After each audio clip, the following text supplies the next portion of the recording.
What's up, babes? Welcome to Candy Eggs is Very Tired in post-afternoon. Um, this is gonna be a chill vibe. As you can see, there's art happening. Watch that, it's wonderful.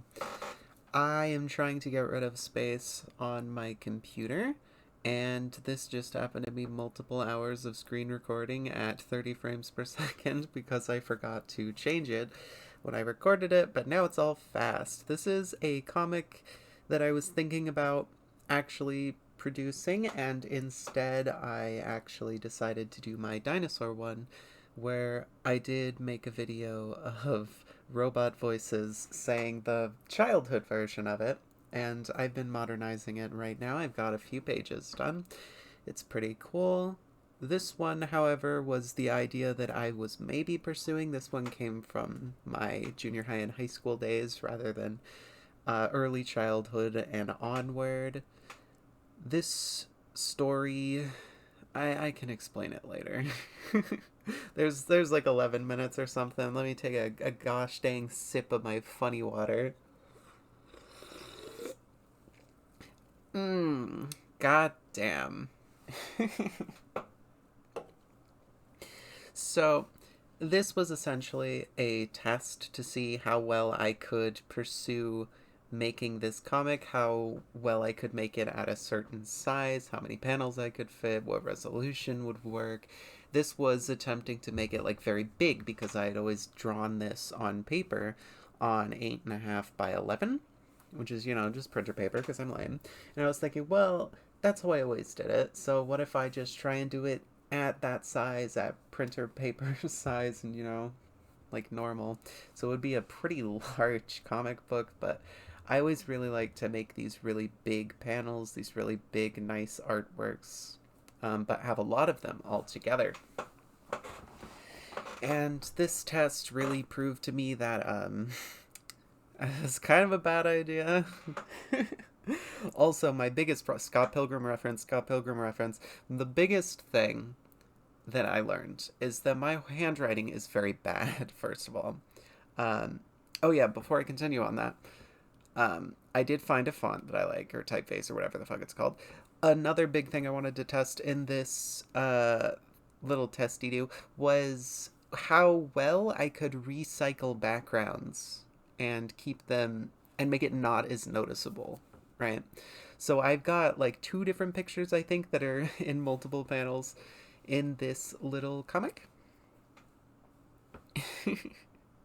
Oh no, I've lost my train of thought. Candy Eggs is depressed and tired, guys. Big surprise. Actually. So, I guess I'll just describe the plot of this comic. Essentially, alright, it is in the future, and basically the environment of Earth, which I always spell with a U because that's funny in everything I do. Essentially, the native environments of Earth are like gone. Everything's just gone. There's just like pigeons and rats and cockroaches and stuff.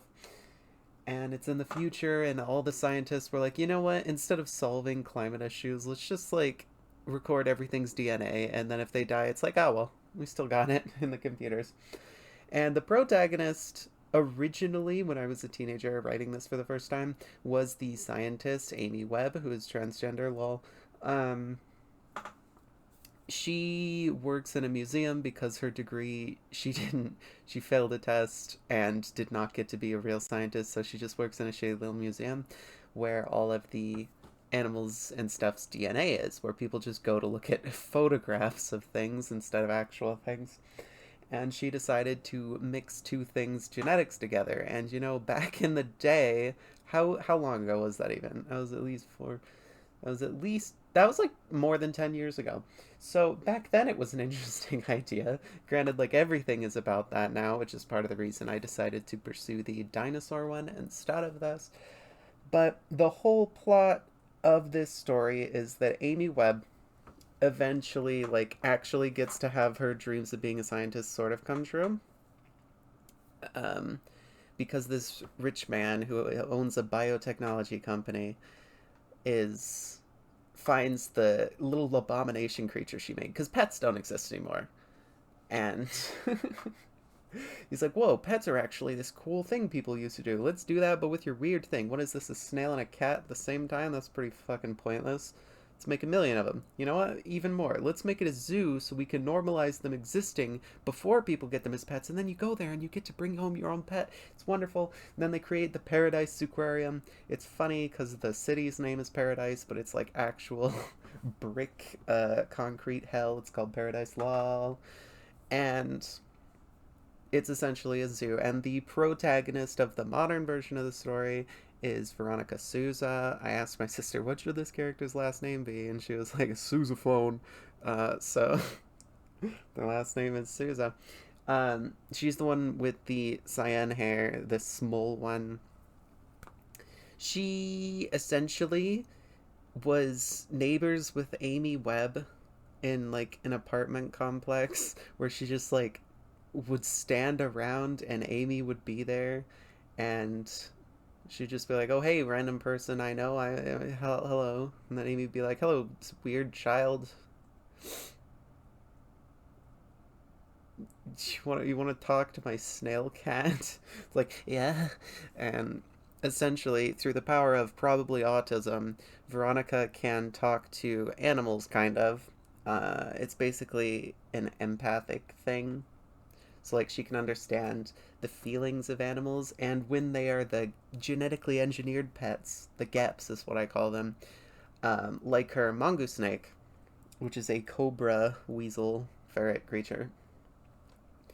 If they are actually G.E.Ps and not just like actual animals like pigeons and cockroaches, if they bond close enough to a person, then they essentially can behave like a person, kind of like Pokemon rules, where if they're in the wild, it's like a wild animal, but if it's friends enough with a person, it can like understand language and stuff.